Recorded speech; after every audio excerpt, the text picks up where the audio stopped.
Hello. Hello, world.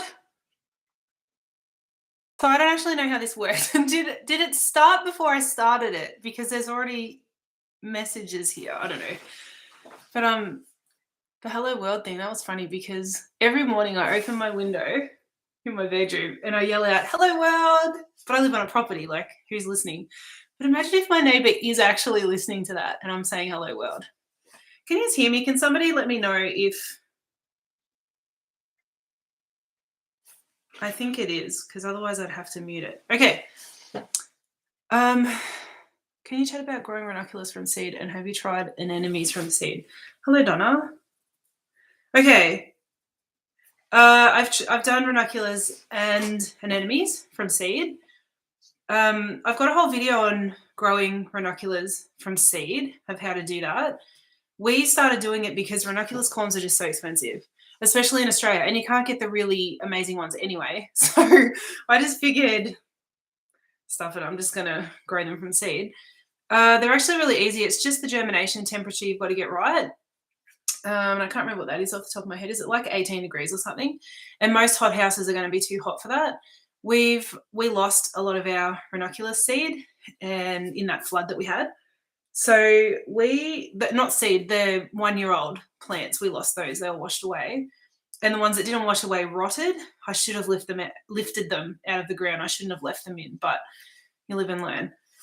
So I have started a whole heap of seed again, and it's sitting outside the hothouse. At night, I just put a blanket or a, what is it called? Plastic thing on it, just to keep the frost off them. They normally wouldn't care about frost, but I'm not sure about the tiny new little seedlings. So they're actually pretty easy. And in their first year, they don't get very big. So the flower stems might be only about this tall, little tiny cute flowers. But the second year, they're like normal size corms. And we just put in our ranunculus, the corms for this year. And some of those corms were huge, like by their third year, really big. So it's really just a 1-year lag.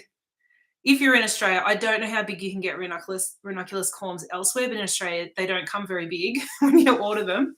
Well, I haven't found any really big ones. Like, they might be that or less. So it's, for us, it's just 1 year lag. You're just growing them for 1 year before they're good flowers to use, and then they get better and better every year. I'm just having a read here. I've got stuff to talk about as well, but we've just jumped straight into it. Okay. Melanie, hello. Have you thought about adding good numbers of Protea and leucocandron along with Banksia to allow you to pick through the seasons? What natives have you started with your native area? We have thought about it, but we haven't kind of jumped on it because we are kind of surrounded by lots of native growers, and there's farms that started around the same time as us and they put all natives in, like hundreds of them, rows and rows. One farm that we were buying from she had to move, so she had to leave all her stuff behind, which is really sad, probably way sadder for her than for us, and she couldn't take it with her. A lot of them were established plants, and all the new stuff, she can't take it. So one of the reasons we haven't put a whole heap in is because we're kind of surrounded by it. We can buy it pretty cheap, to be honest. The stuff we have put in, we put in stuff years ago. So we had waratahs, which would have been amazing. We had the white ones. The hares get them. So everything we put in, we have to put what's it called? Like a fence around it, like a little wire cover. Or while they're little, the hares come in and they eat the tops off them, and that totally buggers up trees. If you've ever had the tip of a tree cut out, it stops that upward growth. So it really buggers up the natives when that happens. At some point, you want to stop them growing upwards, but not when they're young, very young. So everything we put in, we have to sort of cage is probably the right word for it. So up the back, I don't even know what Moronai's got up there. I know he's got some Banksia. I think he's got a couple of proteas. We've got woolly bush because I love that. I use that a lot for foliage. In the meantime, we've got friends that we use their woolly bush, but their woolly bush just got a disease, so it's on the way out. So they've taken a heap of cuttings off it so that they can grow new ones. So it's going to be a while before they've got really nice woolly bush. It is pretty fast growing though. What else have we got up the back? Oh, the pincushion flower. What's that called again? It's got that really weird word, and I laughed about it in a video once. Anyway, it's those red and white stripe ones. We've got some of those. And I think that's it. Oh, wax flower, and we've got some thryptomene. The only bugger with the thryptomene is we go through it pretty fast. So we think we're going to have to put a lot more of that in than what we've got to actually make this a viable option, because I really love foliages and filler flowers. I actually think I like them more than focal flowers. And my style really, I've got all the flowers. I'll talk about this in a minute. These are all the flowers that didn't sell this week. I go pretty heavy on the foliage because I love it. I think I'm more likely to have a vase of foliage on my table than flowers, although now we have flowers, I have flowers. But I forgot the question. I've just rambled. Sorry. Let me just go back here. Leucochendron, we don't have any of it in, and that is something we've got to put in. What natives? Oh, yeah. I think I covered your question, hopefully. Jenna, hello. Jenna from Tallerwood Farm Retreat. I don't know whether I should be saying names of people if you've got a different name for your screen name. Do you want me to or not? Anyway, so Jenna, hi guys. Love to know if you dig your dahlias up or leave them in, and what is your favorite must-have flower you will always grow. I just want to tell you real quick, Jenna did something really cute right before Mother's Day. She lives down the road from us. I hope you don't mind me saying this.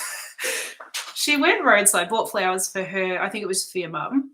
And she left a little goodie bag for me for Mother's Day. It was the sweetest thing because, as you have seen, Mother's Day is not as exciting for me anymore because I'm just so exhausted and flat out and stressed. And it had, because I couldn't get my hot chocolate anymore. So she had a hot chocolate in there for me, like a really nice one. It's got the mushrooms and stuff in it. That sounds really weird if you haven't followed along with this hot chocolate I drink. It's like magical mushrooms in there, but not that magical, but you know what I mean. It had that. It had, I'm trying to remember, Jenna. Oh, the chocolate coated pumpkin seeds, and I love those. But she has a bed and breakfast, and she gave us 2 nights at the bed and breakfast. So we will be doing that at some point, and I will show you her beautiful bed and breakfast with all the animals. Anyway, back to your question, which was, digging up dahlias. Yes, we dig them up. You can leave them in the ground. It's fine. But I've got a video too talking about this. I spoke to the dahlia guy that manages all the dahlias at the Ballarat Botanical Gardens. We were already digging them up anyway because we want to be able to divide them and multiply. But he said what can happen is if you leave the dahlia tubers in the ground, they will eventually stop producing so many flowers, so they'll end up producing more foliage than flowers. I have never seen how that actually pans out because we don't leave them in, so I don't know what happens. But if anybody watching has left their dahlias in and you're noticing less and less flowers, probably dig them up, divide them, and put them back in. The other thing I worry about in our farm is where we've got the dahlias is in shade for most of the winter. So I do worry about them rotting in the ground. We haven't dug them up yet. I just wanted to leave them until they really died back, and they have. We're about to have rain. So I kind of wish I had dug them up this week, but I haven't, and it'll be fine. I'll dig them up next week and they'll be okay. And then we just store them in their clumps. We don't divide until the spring. And I did a test last year. I divided some in autumn when I dug them up, stored them away just in like sawdust. And I also just dug some up. We washed them, but they still had some dirt on it, and stored them as clumps. The ones that we stored as clumps, we got way more tubers out of because they've got more they've got more, I don't want to say moisture, but they do. Like, they don't shrivel up as much. They stay plump because there's more volume to them. And then you just cut away the ones that have rotted, and you can tell where the eyes are. So I feel like it was a much higher success rate leaving them in the clumps for us. I know in other parts of the world, you just wrap them in cling wrap and store them like that. I don't think that would work in Australia because our air is very humid. I actually think they'd rot. I don't leave anything wrapped in plastic because it will just rot. So that's, and I mean, I've been to the US, parts of the US where the air is very dry. I can see how that works over there, but that isn't probably going to work. I don't reckon that's going to work in Australia. But if you've done it and it's worked, let us know and where you are. Oh, okay. And favorite must-have flower that we will always grow. Okay. I love cosmos. I really love it. And it's not the most useful plant. I just love the look of it. I think because I'm a photographer, I love how it looks in photos, and it adds like this amazing whimsy to anything, but it's got the shortest vase life. We will pick it in bud and put it in bouquets, and within 3 days, they're gone again. So I just love cosmos. So I was a little bit heartbroken when it got the disease this year, the virus, and we had to rip it all out. Other than that, I love violets as well. I love flowers that are very unhelpful for floristry. Violets I'll always have, and I love hydrangeas. And if you've been following along, you're seeing me work on that project where I'm propagating. I've done 100 cuttings. I'm hoping to get at least 50 hydrangea plants. So I feel like it's not a lot of effort to do a hydrangea cutting. So I figured do 100. I'm pretty certain I'm going to get at least 50 of those. And we have a project for those of where they're going to go, and it's going to be really cool. But it is a couple of years away. So in a world of instant gratification, I'm not really meeting the needs, am I? Okay. Where am I up to? Kate O'Grady. Hello. Hi, Phaedra. In your opinion, what are the 3 best foliages to use, and that you use in bouquets? I really, really, really, really love, and I've gone totally blank, and I'm staring at it. Why am I going blank? I'm going to go get it. Hang on a second.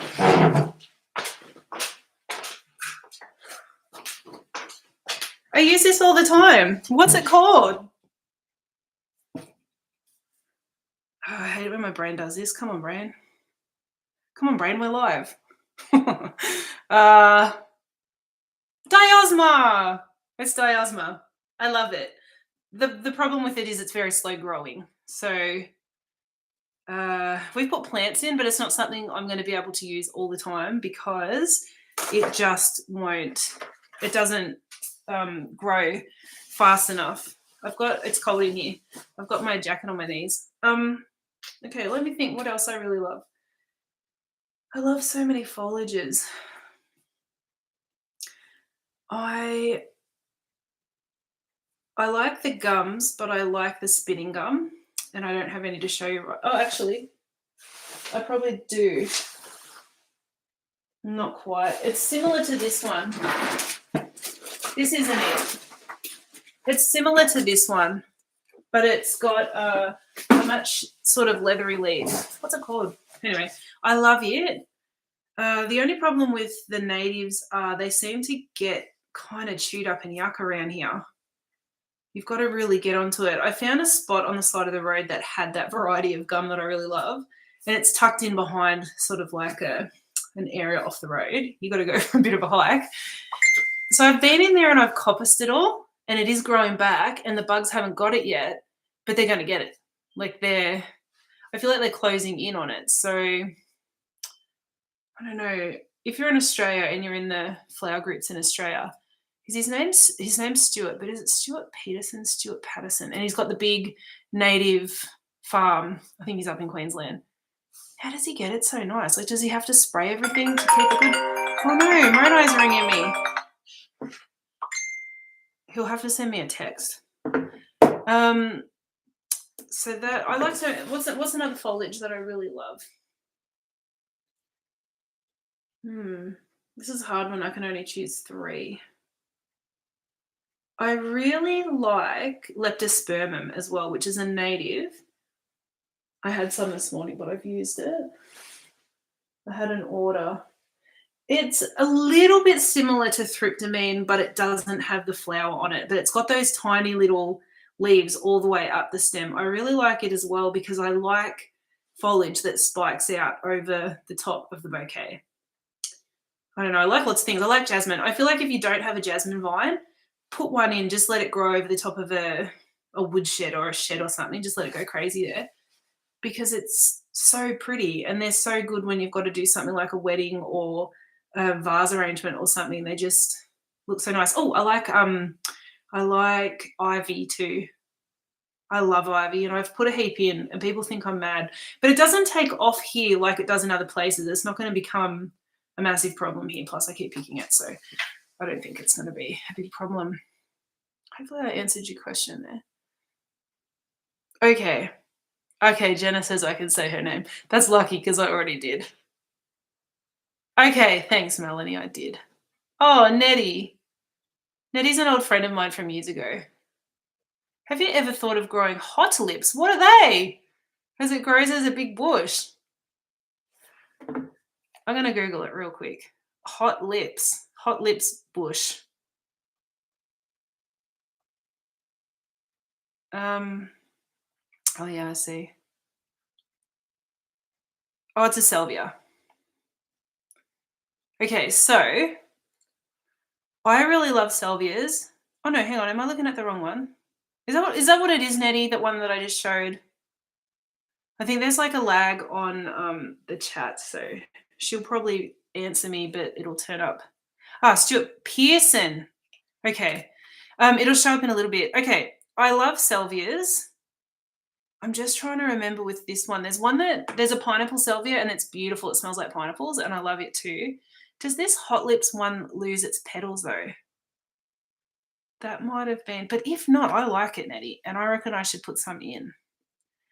The tricky thing we're dealing with at the moment is we've got a lot of stuff. I feel like I need to put that down a bit. We've got a lot of stuff that we want to put in, but we've got to build garden beds because we've got this really, I think anyone who does gardening does this. You see a plant and you've got to buy it and you bring it home and it sits in the pot because you've got nowhere to put it. Well, we have almost a third of that hothouse filled with plants that we bought and we've got nowhere to put. So we're going to work on that over the winter and start trying to build beds so that when we see an orphan plant or we can't leave a shop without a plant, we've got somewhere to put it. And all along the driveway I'm pointing here because it's out there. I want to put it out there all along the driveway. Do you remember when I went to the Alpine Nursery up near, what's the name of that place? Well, it was up past Bright anyway. And we drove past and they had that amazing perennial garden as you drove down the driveway to get to that little cute nursery. That's what I want to do. And I feel like it'd be perfect because we've got about 200 meters of that. I might be exaggerating. 100 or 200 meters. And I just feel like we could then put plants in. Like everywhere, every plant has a home then. It's like a homeless shelter for plants. That could be it. So Nettie, I haven't thought of that, but I think it's a good idea. I like it. It's cute. Shane, succession planting cool flowers. For us, where we are, it gets so cold. We are kind of succession planting, but only because we are always lagging behind on the timings of when we need to get things in. But what we have found is over the winter, if we can get them in before it gets cold, they're obviously establishing their roots and they're going to grow. Like we got the kale in, we've got nothing else in. I got some veggies in. If they can get sort of established, they're going to, in theory, come up a bit quicker. And we've got some stuff that self-seeds. So the Luxfar's self-seeding. Bells of Ireland, they've come back. I just got to hope they don't have that disease or the virus or whatever they had, and I had to rip them out last year. But there is Bells of Ireland popping up, and what's the other one? Oh, that drumstick scabiosa. It pops up. Oh, and the horrible Dara. I hate it. I'll ripping that out. But I've planted carrots right now, so now I've got to figure out what's what. Those ones that have self-sown, they definitely bloom earlier than everything else. And I don't know if it's because they've self-seeded, and so their next generation has actually climatized to our climate. Now they're going to do better anyway. Oh, Nigella's the other one as well. Or is it because they've germinated exactly like at the earliest point they could possibly germinate, they've germinated because they were in the ground ready to go? And it does make me think we need to do some tests of some of these flowers, put the seed in beds early, really early, and just wait and see what happens. Because in theory, it should germinate exactly at the earliest point when it can germinate. So that's a thought. So in terms of us succession planting, we get to the point in our winter where things won't grow. It's almost just a very, very slow holding pattern in the ground, and it waits till spring. It'll develop a bit of a root system, but it doesn't really take off because our first year farming, if you go right back to that very first season on the farm, we had no idea when to plant anything. So our cool flowers, we weren't really planting as cool flowers. We were sowing the seed in the middle of winter, growing them under those little low cocoon tunnels on the grass. And then we were putting them out in the middle of winter. And we'd have them for spring, but it wasn't super early. Whereas this year, this is our 4th year putting in those early flowers. We did get them in a bit earlier. So it might be a little bit of watch this space, but I don't think succession planting through winter works for us. What we do rather is we get all of our cool flowers in, and it sits in the ground. Whatever can take off early takes off. And then as soon as the weather starts to warm up at the end of winter, we get our next succession in then. So that's kind of how we've been doing it. I don't know where you are though. Where are you, Shane?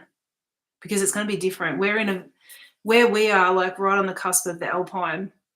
If you look at the thermal map of Australia, not thermal map, the climate zone map, our climate zone is a very, very small climate zone compared to most of Australia. So it just depends where you are. Pleasant Hills, is that Victoria, like down near Melbourne? I think it is. Maybe you're similar to us. Melbourne has a bit more mild weather than us because you're near the ocean.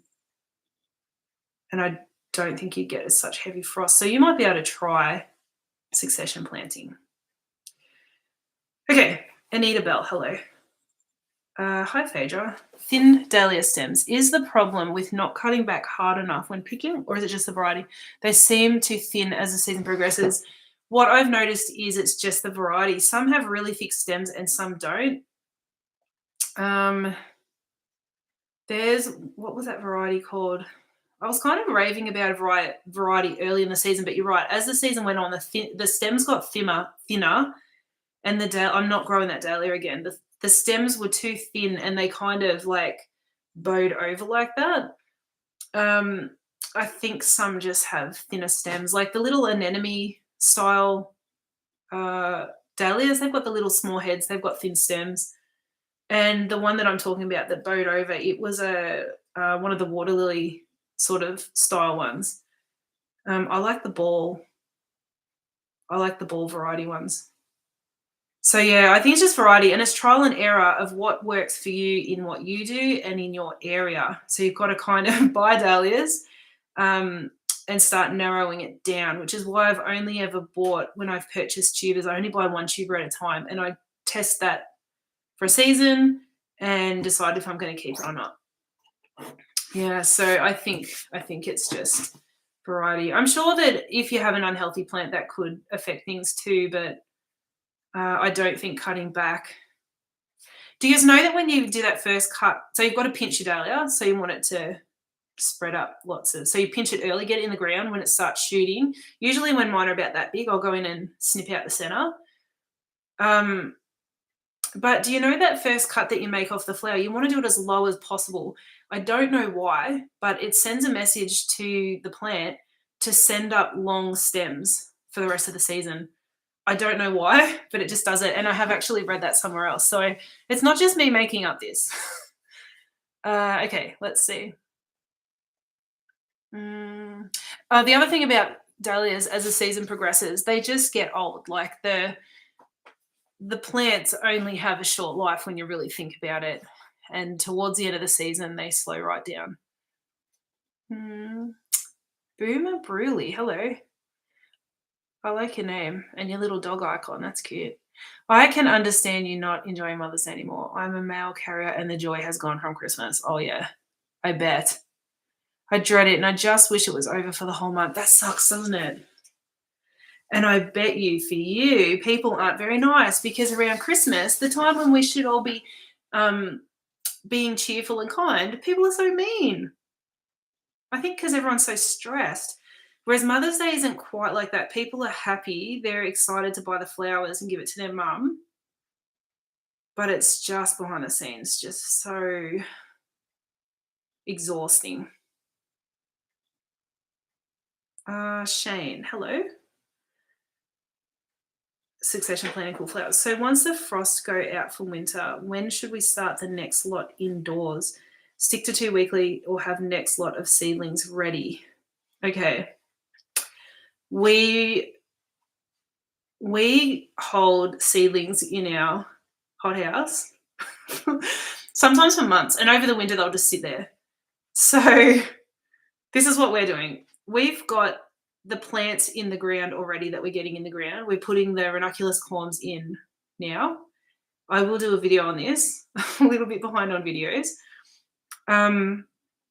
So we've got those in, but the thing that I learnt was, and this is something that's taken me like 3 years to figure it out, the flowers that we wanted for autumn should have been going in the ground in January, and it seems insane to me to be putting stuff like cooler crops in the ground in January because it is so stinking hot, but that heat disappears so fast, you lose a window to get those plants growing. So next season, we will be sowing seed sort of by the middle of January. We want our cool autumn crops seeded out in the trays, and then we'll be putting them in the ground probably like end of Feb or middle of Feb. So 4 to 6 weeks in the hot house, and then they're not even in the hot house, shade house, because you don't want them to get too hot. So that's summer. I'm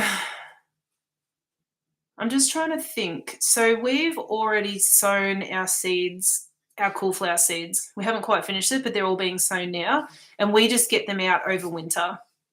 Anything that can get hit by a frost doesn't go out until we think the last frost is here, which you never really know, but you take a good guess. And we've often got 2 sets of seedlings to go out. So if we put that first set out, it all gets hit by frost and we lose it. We've got a second set ready to go, which if we don't end up putting it in and we don't have room for it because we didn't need it, we either just compost it or give it away to friends, or it cost a couple of packets of seeds. We don't really worry about that too much. I hope I'm staying on track here. What was your question again? Succession planting once the frost go out for winter. You want to be starting those seeds. So if you're talking about the seeds that are going in the ground at the end of winter, so you've had your last frost, you want to get the seeds in.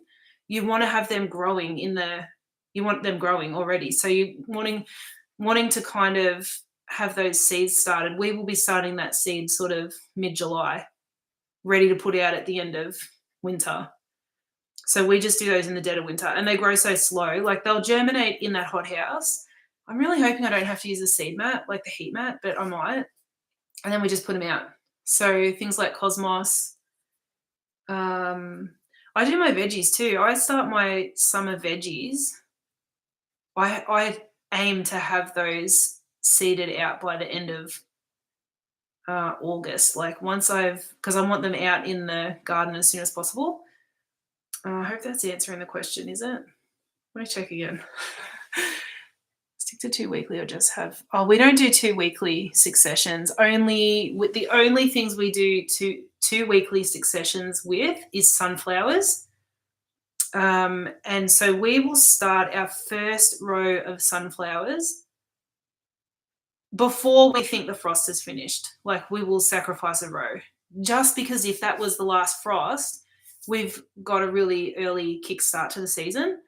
But if it was like the season we just had and it just never warmed up, we lost a lot of seed. But seed's pretty cheap. If you're doing this with plugs, you probably don't want to be messing around so much. You want to make sure, but you would never buy sunflower as a plug. Hopefully that isn't even an option.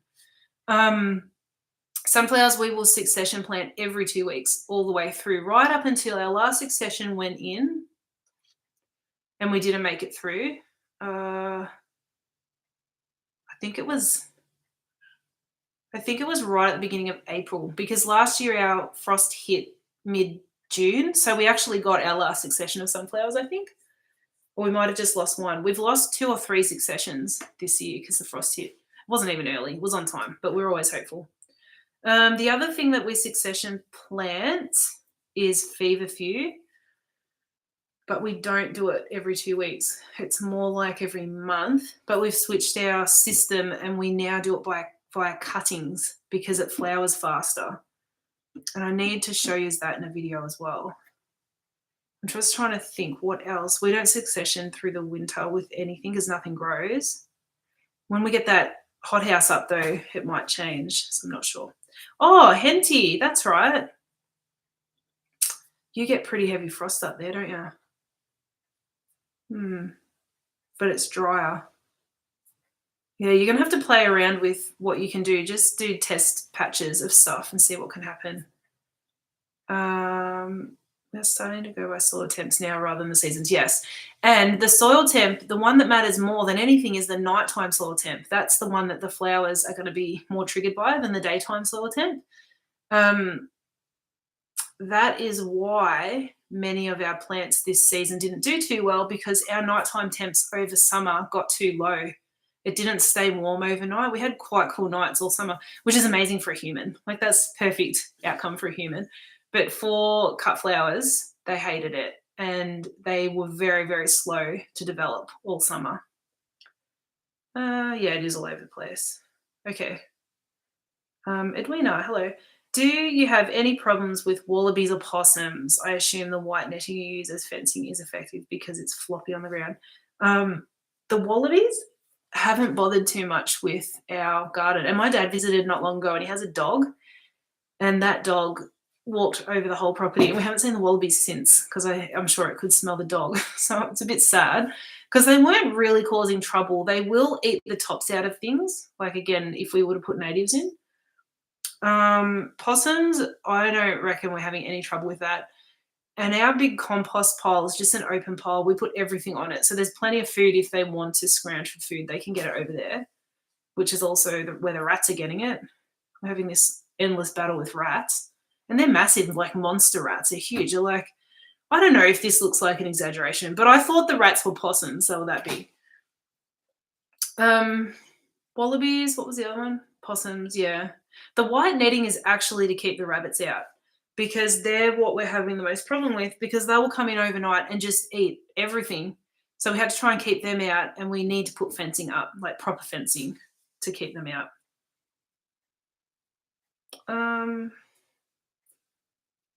I don't know if the floppiness of our fence is helpful or not. I don't know. The rabbits were still getting in. I don't know how they got in. Okay. Oh, yeah. -7 in Chiltern. I reckon ours gets down to -6. Not quite as cold as you. Kate, hello. Kate has an iris farm down the road, like bearded irises. Okay, will you be holding any farm tours in spring? I haven't had much success with farm tours. I don't know. I guess I'll try it again, because it's something I would like to do, because people always want to come and look at the farm, and we just don't have the time to take individuals through all the time. Like, it's not an open to public farm. So I probably need to try it again, and maybe over the years it'll just build momentum. I don't know. So probably Kate. Okay, Wendy. Hello, Wendy. Just trying to think, what time is it for you? Shane, thank you. We're starting to go by solar temps now rather than... Oh, yeah, I already read that. Now, did I forget anybody? Hopefully not.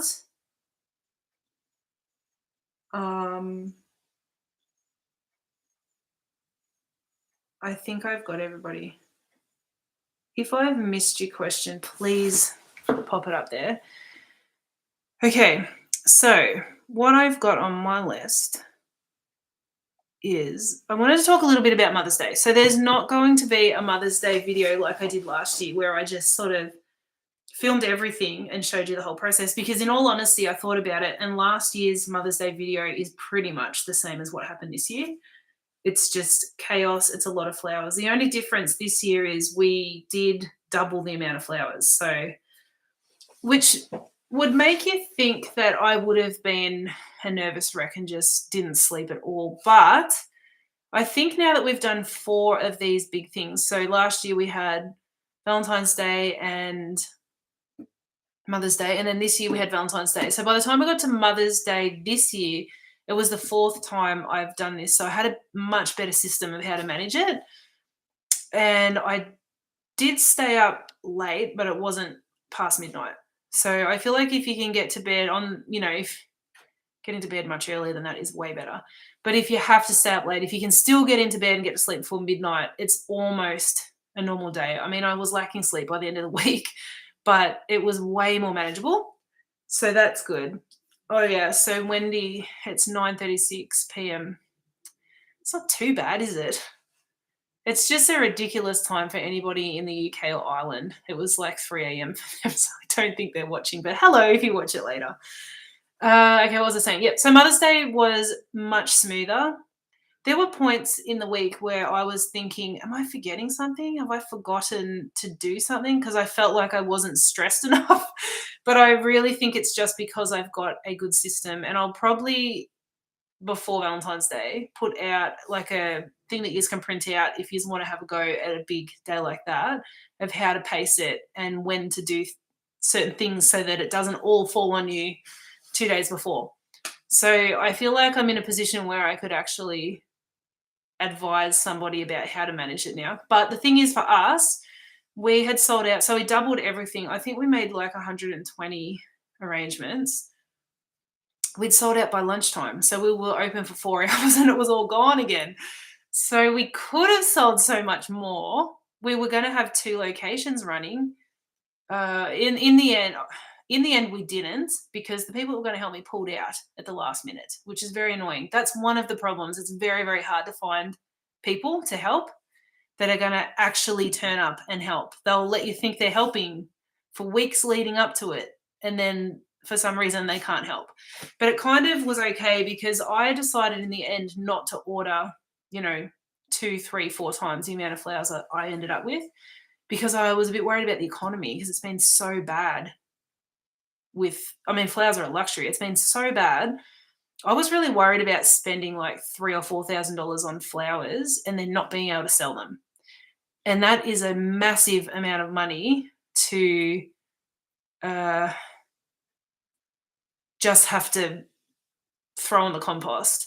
Whereas, $1,500, it would suck to lose, but it's not huge amounts of money. Do you know what I mean? So I ended up not ordering all those flowers anyway. So when they pulled out, I was just like, okay, I guess that's fine, but bloody rude, but okay. I don't even care if they're watching this. I'm like pretty dirty about it. They won't be watching though. I don't think they even know I do YouTube. And next year I need to have somebody. So I need to employ some people to go roadside for us, and we need to employ some people to actually help me make the flowers, because we can't humanly do any more than what we did this year. It's just not possible. But we could do way more if we had like 1 or 2 other florists. And when I say that, you wouldn't really even have to know too much about it, because I can teach you leading up to it. And roadside, you don't have to do anything. You've just got to be able to have a phone, and we put Square on it for you and give you an account on Square that links to ours, and you just take payments for the day. So it's very easy to do that. You just got to be a people person and be okay with the elements. So, yeah, what else was I going to say about Mother's Day? Oh, the other thing about Mother's Day. So it is confirmed. The week after Mother's Day is the week that we must take a holiday. Because last year, the week after Mother's Day, most people have flowers. It's bigger than Valentine's Day. So everyone's got flowers. And if they didn't, they should. So everyone's already got flowers. They're not buying them again the week after. I mean, we did go selling because we're trying to stay consistent. We sold 4 bouquets in one order for the whole week. And I said to the whole family, that's it. We are booking a holiday. We're going away after Mother's Day. Sometimes we say we're going away and we just stay home so no one visits. Hopefully none of my friends are watching this.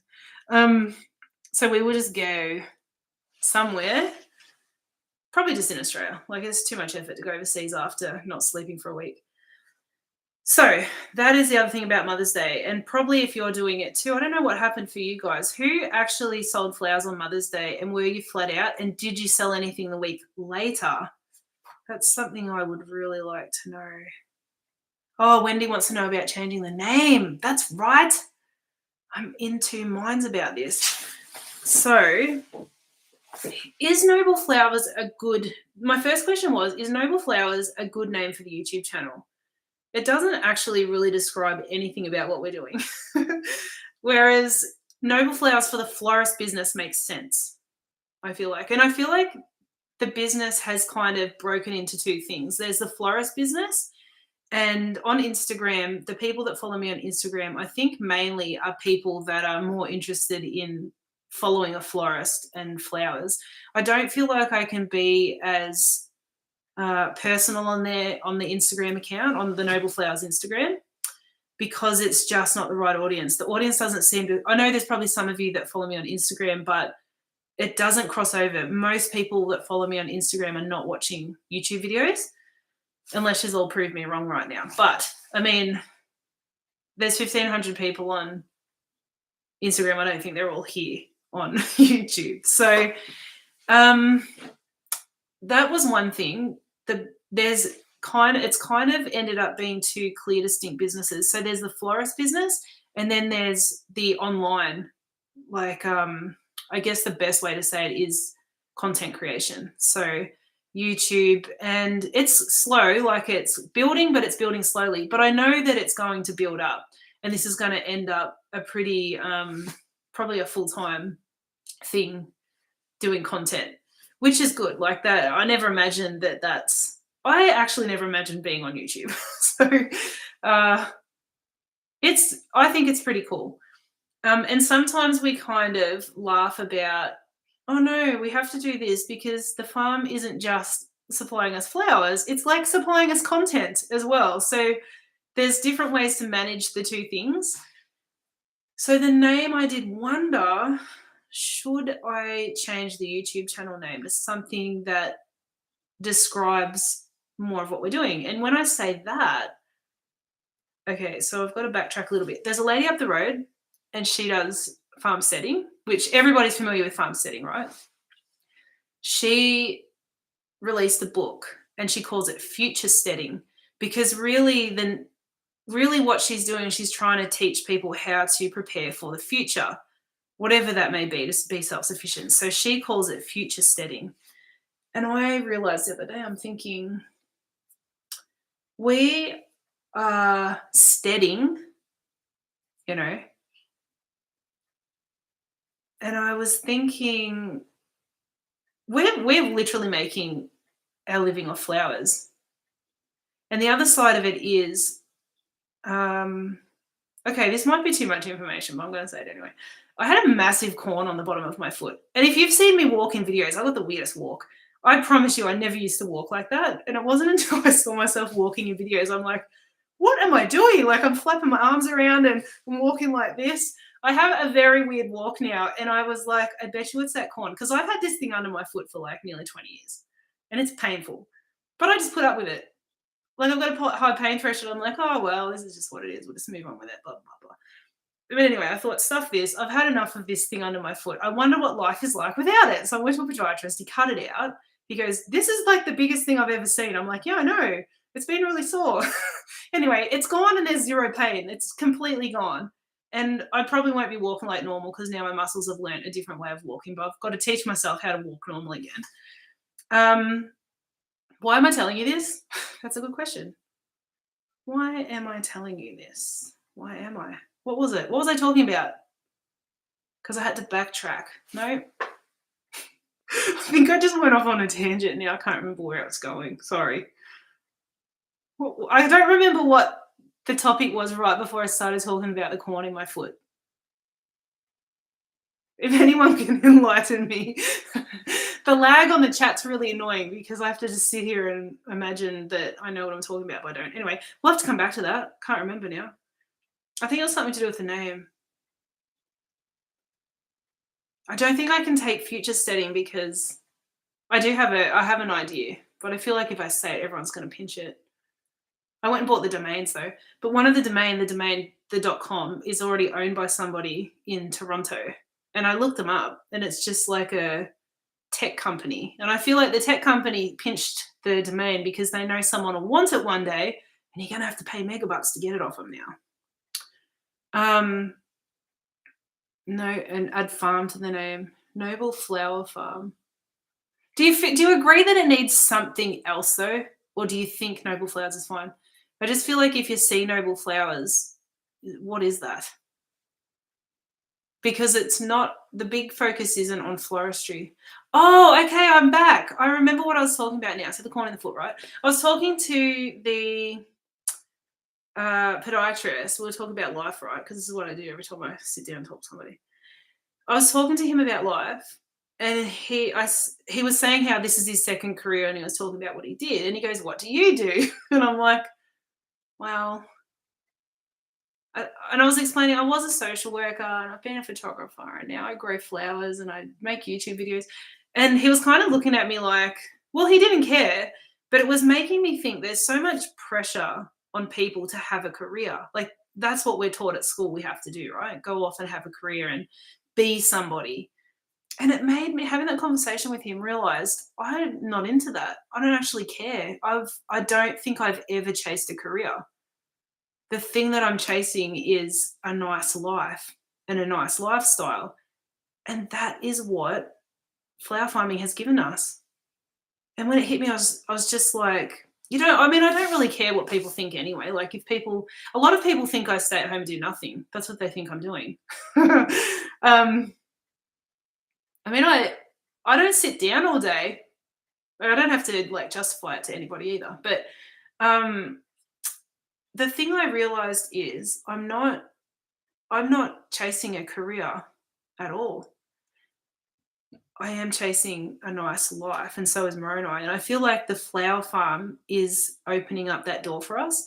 It's been rough financially, very rough financially, because as you know, we quit our jobs and went all in like crazy people.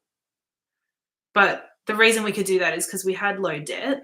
It was manageable. Like when we had some savings, so we could do it. I don't recommend this if you have a lot of debt or you like to spend money. Don't do this. But yeah, we kind of live a pretty simple life and we love it. Like, how amazing is it to be able to stay home and garden all day? I mean, we can't do it all day. We're going to make flowers and everything, but we're kind of surrounded by nature all day where we still feel like we don't spend enough time with our kids, and I don't like comparing with others, but if we were to compare ourselves with if we were both at work full time, like traditional jobs, that would be even less time with our kids. So I kind of feel like we're doing okay. Oh, you've got it there. Yeah, flower steading. That's what we're doing. That's the domains I've gone out and pinched everywhere, so no one can get it. But that's what I was thinking. Like, is there a way to put that into the Noble Flowers name for YouTube? Because essentially we're flower steading. That's what we're doing. Yeah, Jenna's on to us. I haven't done it yet because I can't figure out how to make that work as a title. Because the other thing is flower steading. Yeah, that could be a good YouTube channel video, but it's actually just describing a whole genre of an emerging career that's about, it's bursting already. People just haven't quite realized that that's what it is yet, I think. So Noble Flower stead, I thought of that as well, but it's flower. Do you reckon that's weird? Noble Flower stead. And then I thought Noble Flower steading. I don't know.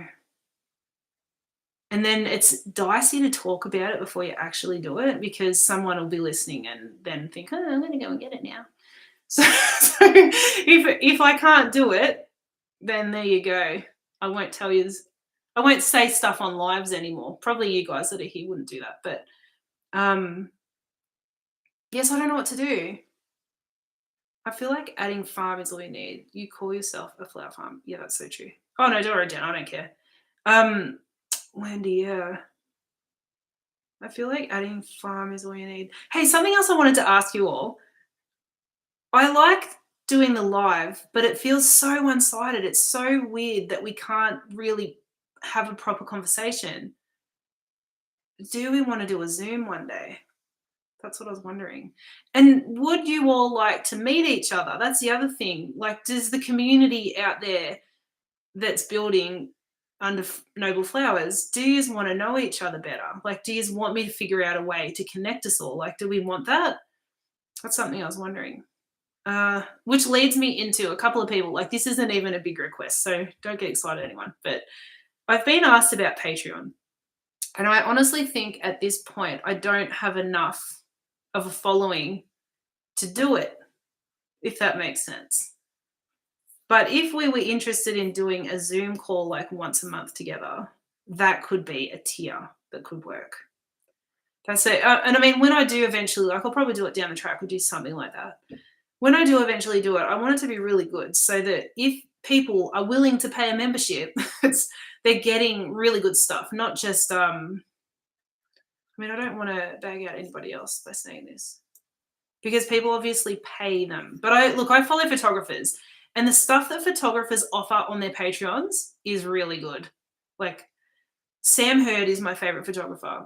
He flew over to Australia and I went to one of his workshops in Sydney, and it was amazing.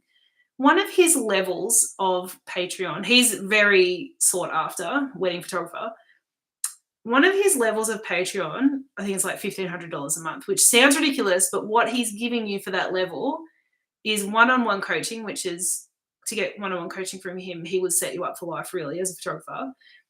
And he sends you all the referrals that he can't take on. So any job he can't take, he sends it onto his Patreons that are on that level. And there's only a couple of them willing to pay that. So they're getting a lot of work through that level of Patreon. I have no intentions of having a $1,500 Patreon, just so you know. But that's what I mean. Like, it's got to be good stuff if I'm going to do it.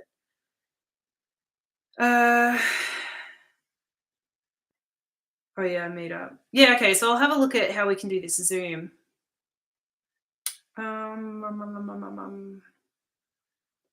What else do I need to talk about? We've talked about that name change. I'm still thinking about what to do. Is there anything in particular you want to see on this channel? Like you want to see more of or less of? That's another thing. And if you're watching this live afterwards, feel welcome to leave comments. I'll read them so I can get your feedback on stuff. So you can comment on anything that you've heard or seen on here right now.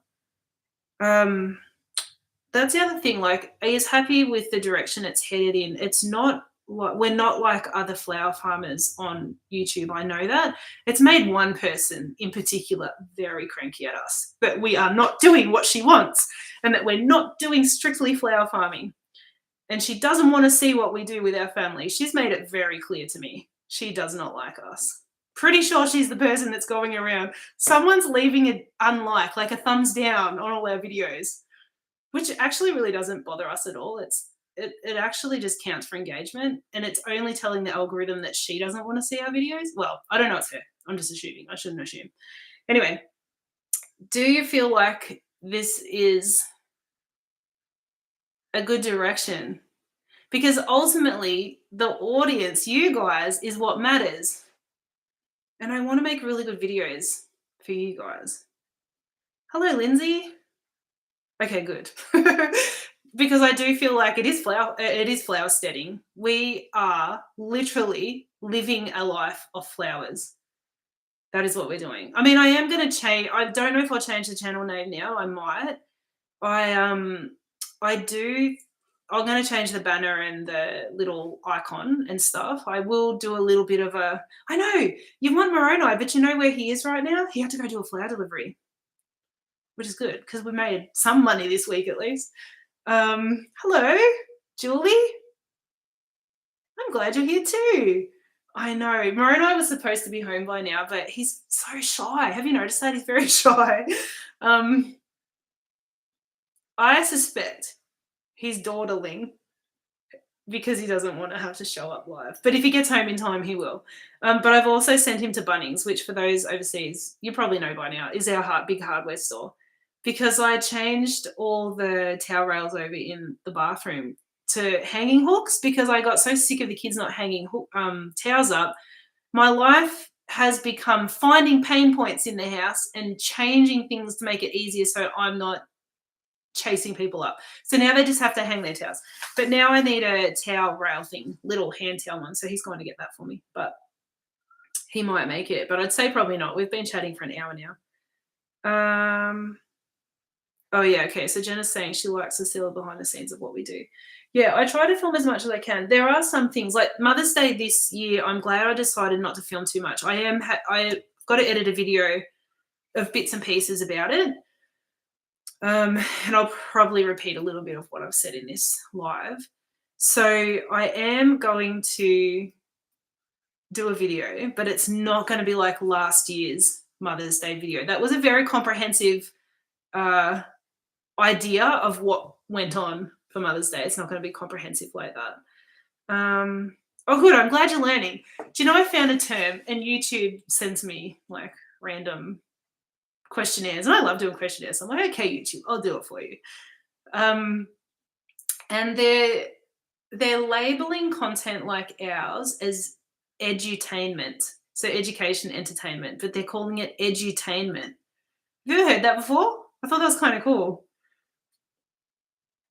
Oh yeah. Okay. So Jenna's saying she's trying to do some YouTube videos for the farm and realizing, yes, everything takes twice as long when you're filming it. Oh, okay. Nettie wants to know, how's the veggie garden going? The old veggie garden is going terrible. It's all overgrown with grass. We're ripping it out. We're flattening it off and it's disappearing. I need life to be easier. I'm not dealing with this stupid grass we have around the house. And I call it stupid grass, but it's actually pretty good grass. It's very hardy. If you want a lawn, this is the one to go for, but it just takes over everything.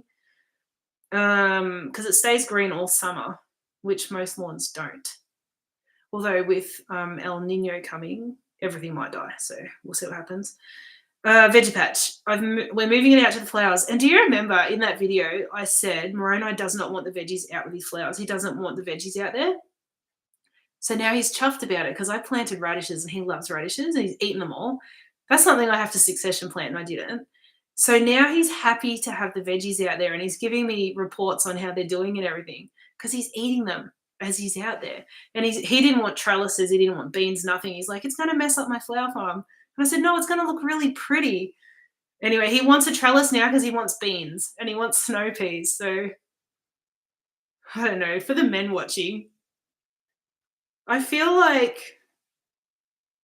if we just do things, you just come on board, don't you? Anyway, so yes, that's going to be expanded. But does anybody follow Farm Lux on Instagram? It's Misha. I've just forgotten her surname. Misha somebody. Farm Lux. She has the most amazing garden and she's just moved and set it all up again. And she does her veggies in with her flowers, or she did it at her last farm. And so that's what I always thought about. It's like the most amazing, picturesque garden. She's not doing it for money. She donates all the veggies to like food banks and she gives flowers away. And so she doesn't have to set it up in a way that's highly productive. She can just have it beautiful and it is beautiful. So that's kind of like how I want it. But the vision isn't resonating with Moroni. He needs it to be easy because he's the guy out there farming it all. Hello, Megan. Just came across your channel this morning and I'm learning how to grow ranunculus from seed. Good. We were just talking about that. Now I'm binging while a stormy while a storm wild rages outside. Oh yeah, our skies have just gone grey. I don't know where you are, but if it's anywhere near here, I think we're about to have a storm. And you know what I was going to do this afternoon? I was going to burn piles of stuff before the rain hits, and I don't think I'll make it. The other thing is that I wanted to talk to you about. Oh, Anita, edutainment. Put it in your new name. Flower setting, edutainment. It's such a mouthful. Oh, you're in Auckland. I feel like he's always having storms over there. I've been to Auckland. It was stormy. Uh, and then I went to Wellington and it was pretty. But we want to go back because we really like. I desperately want to go to Hobbiton. Have you been? I just so badly want to go. Anyway, something I wanted to tell you is too. So winter projects. This is what I hope that you see in videos over the winter. I always have unrealistic goals, but I think I achieve more because I have more in mind that I can do. So that old shed that's full of rats. Remember that one on the way to the flower field? This is going to sound brutal, but I've been killing the rats, right? They're still there because I saw one yesterday. But they're going to have to go somewhere else because I'm about to pull the side off it. I'm turning that into the flower shack, and we are going to build a cooler in there, like a cool room. I wish I could remember the name of the account. There's an account on Instagram, and she had this really cool one. She just did it with a cool bot. I'm going to do it like hers. Anyways, I'll talk about that in more detail in a video. So that's one project. The second one is to get the veggie patch fully moved out there. So we're going to have veggies and flowers out in the flower field. I think we've realized we can't grow enough flowers to fully support ourselves anyway, because we kind of tripled the farm since we started and we still had to buy flowers. I mean, we lost a lot of flowers too, but I think as we grow, I don't know that we're going to ever be able to keep up with enough flowers to fully support ourselves. I think going to the wholesaler is always going to be a feature of our business, which is fine. At least it's there. But, we'll grow what we can grow. But having the wholesaler there takes a lot of pressure off, like especially this last season with all those weather events. It was the only reason we could keep going. And we did wonder if we were going to have to go and get jobs just to tie us over. I mean, I don't know what's going to happen over winter. It's watch this space. We might end up having to go and get little jobs somewhere. That we've got a cocoon tunnel, like a big one. We need to put it up. It's been sitting on a pallet for over a year, maybe 18 months. I'm actually really worried that rats could have eaten the plastic and we may have to rebuy plastic, which is going to suck. So I've got to put that up. I've got some little jobs inside, which I don't tend to show you too much about the little renovation projects because I kind of feel like you're here for farming. And if I start moving into like, I'm building a pantry, like a massive pantry. If I start showing too much of that stuff, I feel like I might lose you a bit. Oh, yeah. So Nettie's saying the mice are bad here this year in my town. But you remember when the mice plague was on? That was terrible. So at least we don't have a mice plague. Okay. Oh, the other big thing I want to do is work on this newsletter. It is going to be really good. I've just got to finish it. It'll probably only come out once every 3 months. It'll cover a season because at this point, I probably can't physically manage. We're at this weird spot in this business. And when I say business, I mean both the florist and the online. We're at this really weird spot where there's too much work for us to really get done all by ourselves, but we're not earning enough money to employ anybody. So that's where we're stuck at the moment. And I think we're going to be stuck here for a bit longer. So we're just always busting ourselves and we have to kind of prioritize things. And some things just end up on the bottom of the list and they never get done. I know this sounds really weird, but I can hear James. I'm just going to track Moroni. I reckon he's in the house. I can hear someone running around the house. Am I dreaming this? He's inside and he didn't come and say hello. I'm going to text him. Naughty. Hang on. Are you coming to say hello to the people of the internet? I can hear James. The thing is, James runs through the house like an elephant, and you can hear it from over here in the studio. It's so loud. Oh, I just turned my notes off. Hang on. Anyway, I've sent him a message. We'll see if he'll come and say hello. Then we probably should call it a day, hey? Oh, okay. This is a dream build. Maybe this will happen sometime in the future. But you know how there's a space between our house and the studio? It's just got a tank there. It's like dead space. And we have to walk across there to get to the studio, which does suck a bit, but at least we've got a studio. The dream is to build a massive, like, conservatory, like a massive big glass house between. Probably not glass. I don't know. And grow a garden in there, like have a pathway that you walk through to get to the house. This is ridiculous amounts of money, right? But can you imagine how cool that'd be? That's on the wish list. The dream build. We're going to call that the dream build. That's the future. Okay, Susan, hello. Will you source flowers from other local farms? Yes, we already do. So I mentioned earlier we get almost all of our natives from other growers. Right now they're in season. Most farms are kind of depleted because of Mother's Day. They've picked them. But in the cooler months, there's pretty much natives all year. We do sometimes buy some proteas from the wholesaler. The last lot I got weren't very good though, so I'm always going to want to buy stuff from other farms before going to the wholesaler. But sometimes you kind of can't help it. And there are some flowers, not everyone's against imported, but there's a lot of people speaking very loudly online about imported flowers. But I think the thing for us is we have seen the whole spectrum of the industry, like from planting a seed right through to giving a bouquet to a customer. So we've got experience with what it's like to be a farmer. We don't wholesale our flowers because we just can't keep up. Like we can't supply other people with flowers and ourselves at this point. And I'm not sure that we're going to be able to grow enough to do it.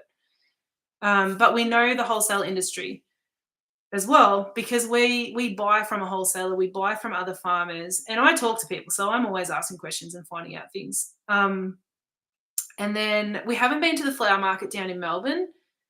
That is something I would like to do and go and see if they'd let me film in there. I've filmed in at the florist wholesaler.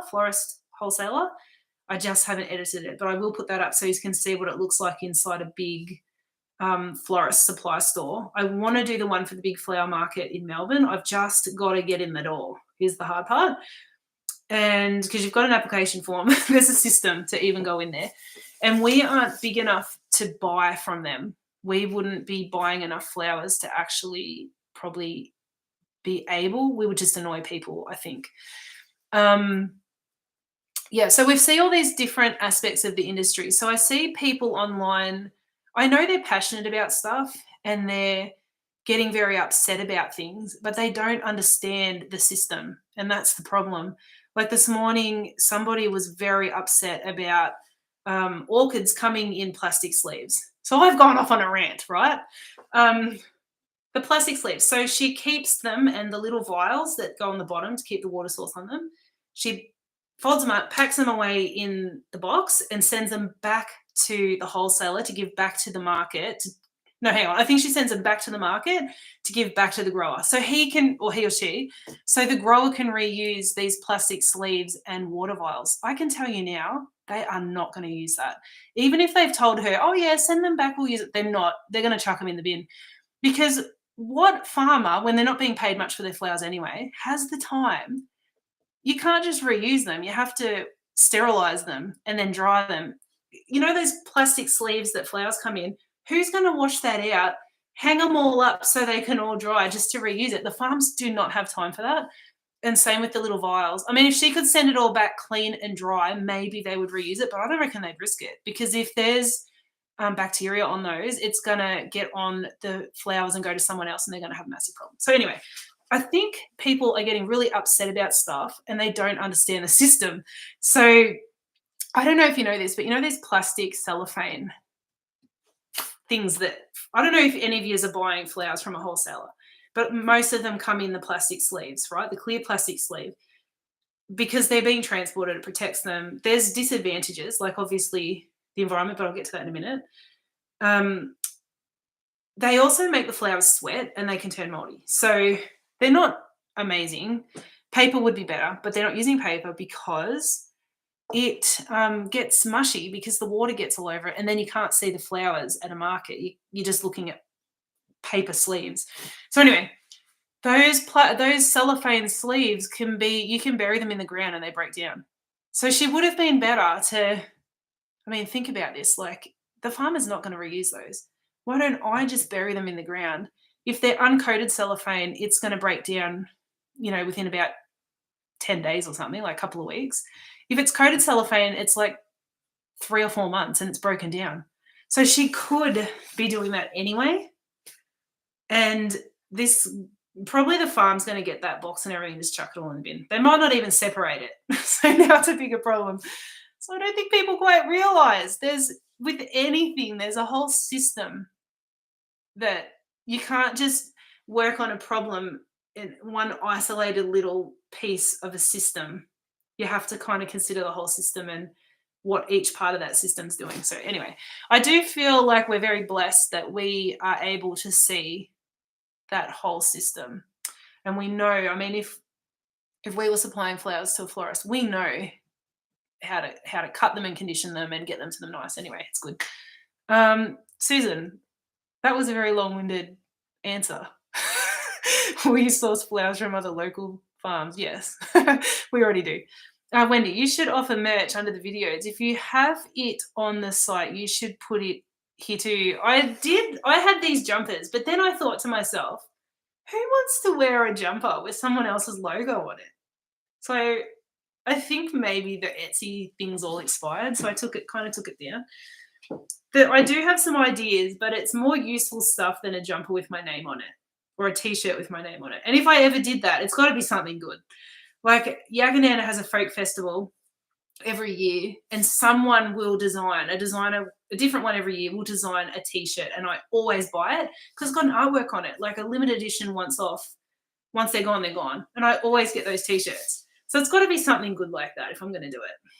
I don't know what you're saying 100% to, Jenna, because there's a lag for when you type and when I see it, I think. So I'm not really sure what you're saying, sorry.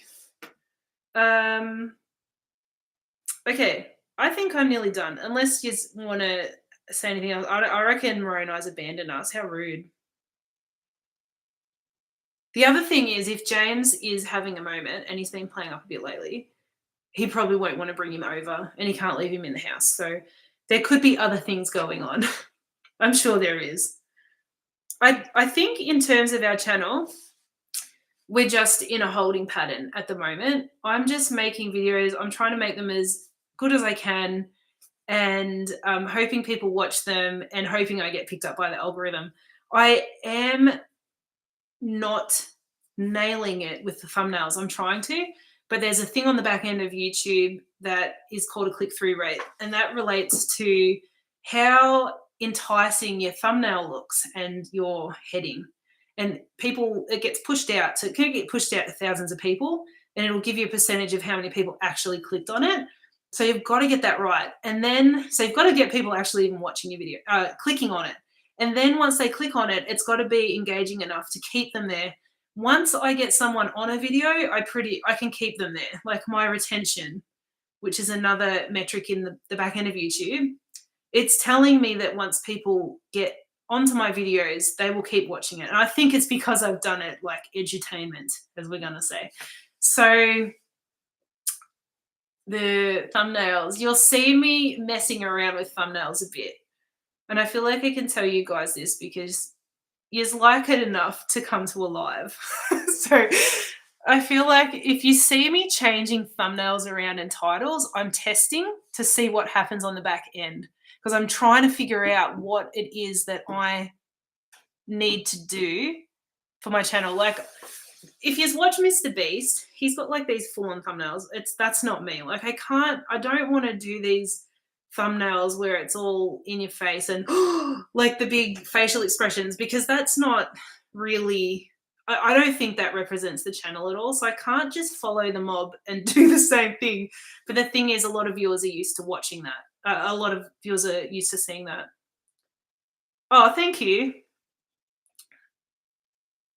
Oh yeah, I'm trying to do engaging content. When I get bored real easy. So if I'm watching my own video and I get bored, I cut the bit out. It's gone. I figure if I can't watch my own video, I don't think anyone else is going to watch it either. And anything that I'm questioning in it, I'm like, oh, should I put that in there? It's gone. I don't even question it anymore. Oh, hello, Nat from Cairns. Do you know that our mentor's up there? A florist mentor. So she has petals. Oh, should remember, shouldn't I? So let me look it up. I'll tell you her business.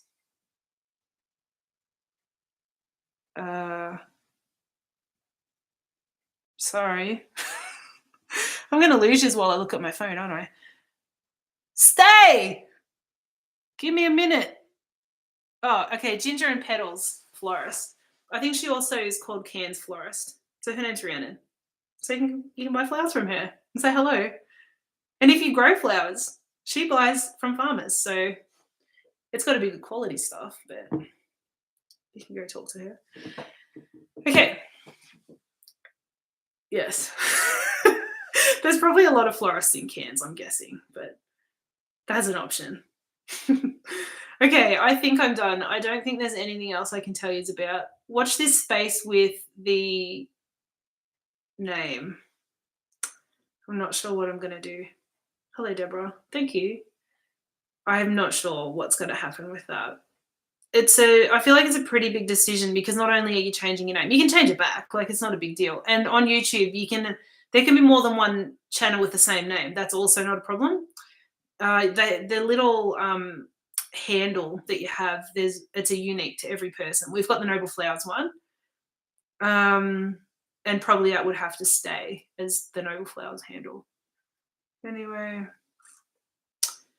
Yes, okay, Shane. I'll figure out how to do the Zoom. I mean, it could even be, I could set up a Patreon and literally just have that as the one and only option, that we have a Zoom once a month, because I'm going to have to pay for the Zoom. I think it's like $150 a month to have enough people in it. I can't remember now. I have been thinking about it because it is very weird that I just sit here and talk to a camera while I read questions. I feel like it's weird. But anyway, thank you so much, everybody. I put a video out, I think a couple of days ago. I didn't want to bank it up and put it out on today as well because you've already spent a good hour watching this. I value your time. Watch it another time. And the recap on Mother's Day will probably be next weekend. And then I've got to do that. I don't know where it is now. You know how I got that product to do a video on? Oh, it's here. I probably shouldn't lose it, should I? I haven't opened the box yet. So I need to do that for that company before they come after me, because you have to sign a contract and everything. I actually didn't think they were going to end up continuing because I just kept pushing back and saying, I'm not signing that. I'm not signing that. You'll have to change it to this. You'll have to change it to that. I'm like, I'm probably very hard to work with. But in the end, they're just like, okay, yep, you can do whatever you want. I'm like, okay. So thank you so much. I'm going to click the end stream button now. I'll see you next time. Maybe on Zoom we'll actually see each other. Bye.